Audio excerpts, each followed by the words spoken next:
ठरलं तर मग या मालिकेच्या 11 फेब्रुवारीच्या महा एपिसोड भाग 2 मध्ये आपण पाहणार आहोत. पूर्णाजीने आता सायलीला जरी घराबाहेर काढण्याची शिक्षा दिली असली तरी अर्जुनने ते शब्द खोडून काढलेले असतात आणि सायली कशी बरोबर आहे हे दाखवण्यासाठी त्याने अश्विन दारू पिऊन घरी आलेला आहे आणि अस्मिताने क्रेडिट कार्डचं एवढं मोठं कांड केलंय. त्यावेळेला या दोघं पण चुकले असताना या दोघांना का नाही बाहेर काढलंस? म्हणजे एकाला एक शिक्षा आणि दुसऱ्याला दुसरी शिक्षा असा नियम कसा तुझा पूर्णाजी? असं म्हणत पूर्णाजीला सडेतोड जाब विचारलेला असतो आणि सांगितलेलं असतं की जरी पुरावा आपण समोर बघतो तरी तो किती खरा आहे किती खोटा आहे आणि कल्प्रिटने काय हे सगळं केलेलं आहे हे सुद्धा आपण जाणून घेणं महत्त्वाचं आहे ना. असं म्हणत अर्जुनमधला वकील आता सायलीला डिफेंड करण्यासाठी आता पूर्णाजीच्या समोर उभा राहिलेला असतो. मग कल्पना सुद्धा सांगते, हो पूर्णाई, मला म्हणणं पटतंय. यावरती प्रताप म्हणतो, पण अर्जुन तू म्हटला होतास की तो व्हिडिओ खरा आहे. अर्जुन म्हणतो, तो व्हिडिओ खरा आहे डॅडा, पण तो व्हिडिओ कुणी केलाय हे आपण विचार केला का? त्याचबरोबर हा व्हिडिओ कुणी केला, पूर्णाजीपर्यंत हा व्हिडिओ कसा पोहोचला हे सुद्धा जाणून घेणं तितकंच महत्त्वाचं आहे ना. बोल पूर्णाजी, तुला हा व्हिडिओ कुणी पाठवला? आता मात्र प्रिया हादरते. हा व्हिडिओ पूर्णाजीला कुणी पाठवला हे पूर्णाजीने सांगितलं तर आपलं काही खरं नाही हे प्रियाला समजतं आणि प्रियाचे धाबे दणाणतात. यावरती प्रिया विचार करते, म्हातारे माझं नाव घेऊ नकोस बरं, नाहीतर माझे 3:13 वाजतील. असा विचार करत असताना पूर्णाजी म्हणते, हे बघ, मला ना हे कुणी पाठवलं काय पाठवलं याचं खरं खोटं करायचं नाही आहे. तुला माझं ऐकायचं की नाही की माझे नियम धाब्यावर बसवून तुला तुझंच म्हणणं खरं करायचं आहे? यावेळेला अर्जुन म्हणतो, नेहमीच मी तुझं ऐकतो, पण या वेळेला मी तुझं ऐकणार नाही. जे चूक ते चूकच आहे. मिसेस सायली बॅग घ्या आणि वरती जा.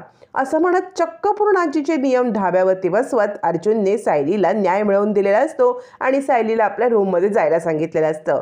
पूर्णाजीला खूप राग येतो, पण करणार तिच्यापुढे कोणता पर्यायच उरलेला नसतो. अर्जुनने तिच्यापुढे कोणता पर्यायच ठेवलेला नसतो. आता मात्र अर्जुनचं म्हणणं सगळ्यांना पटलेलं असतं की अश्विन आणि अस्मिताला जर घराबाहेर न काढण्याची शिक्षा मिळाली तर सायलीला सुद्धा का ही शिक्षा मिळायला पाहिजे.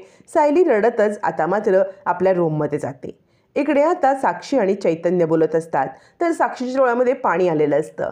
चैतन्य म्हणतो, काय झालं, तू रडतेस का? यावरती साक्षी म्हणते, नाही रे, मी ओव्हरवेल्म्ड झाले. म्हणजे ना, मी माझ्या मैत्रिणीचे साखरपुड्याचे फोटो पाहत होते ना, तर मला अगदी डोळ्यात पाणी आलं. चैतन्य म्हणतो, का गं, तुझ्या डोळ्यात पाणी का आलं? यावरती साक्षी म्हणते, आता आपण पण आपल्या पुढे जायला पाहिजे ना, आपल्या रिलेशनशिपमध्ये आपण सुद्धा लग्न केलं पाहिजे. चैतन्य म्हणतो, हो, त्यासाठी आपल्याला घरच्यांशी बोलायला पाहिजे ना. त्यावरती साक्षी म्हणते, तुझ्या घरचे म्हणजे अर्जुनची फॅमिली ना, तू त्यांच्याशी बोलून घे ना. मला त्यांच्या आशीर्वादाशिवाय काहीच करायचं नाही आहे. तुझी फॅमिली म्हणजे अर्जुन आहे, तर तू एक काम कर, आधी अर्जुनशी बोलून घे. आपल्याबद्दल त्याला सगळी माहिती सांग.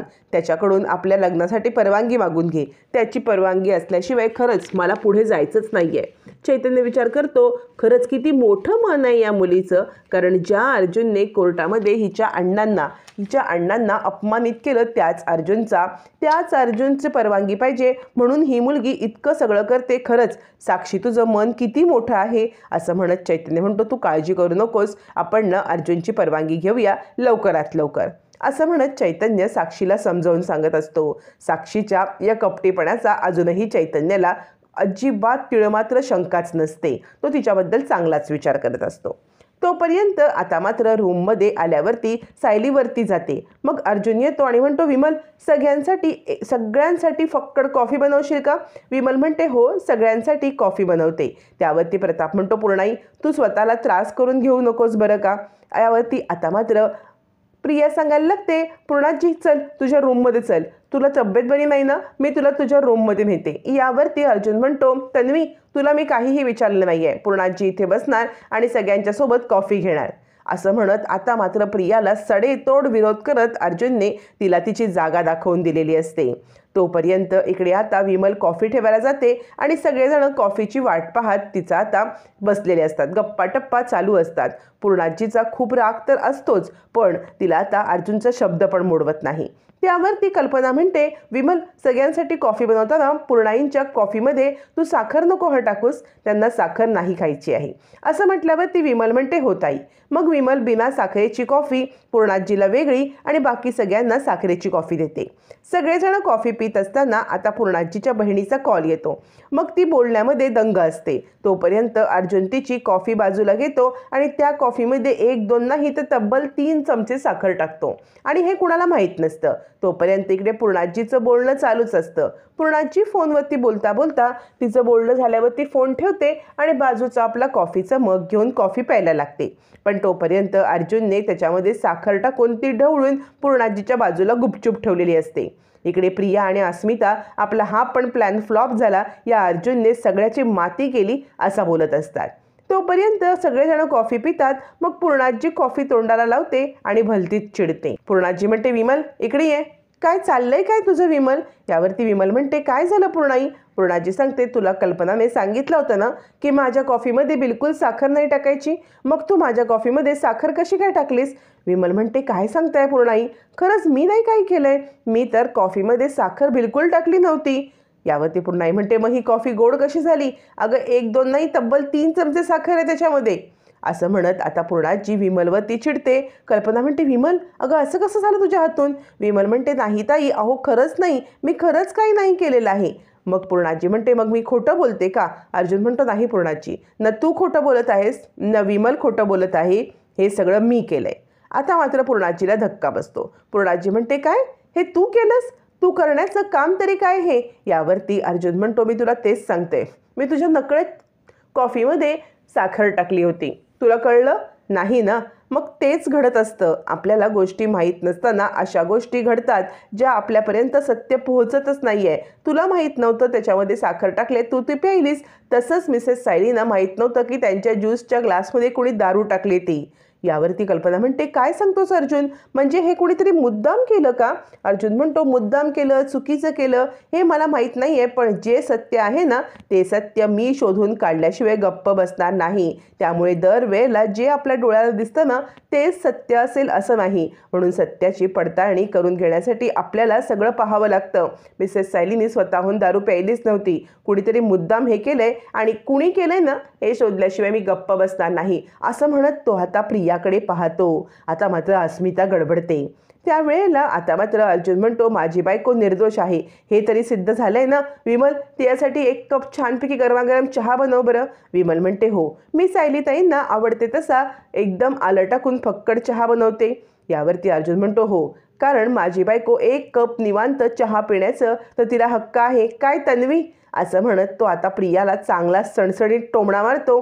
त्याला प्रियाचा संशयच आलेला असतो. मग तो चहा घेऊन वरती येतो. चहा घेऊन वरती आल्यावरती सायली रडत असते. अर्जुन म्हणतो, काय झालं? यावरती सायली सांगत असते, सत्य कधी लपून राहत नाही, मी जे केलं ना ते चुकीचंच होतं, त्याचीच मला शिक्षा मिळालेली आहे, यात पूर्णाजींचा काहीच दोष नाही आहे, मीच चूक केली होती, मला शिक्षा मिळणारच ना.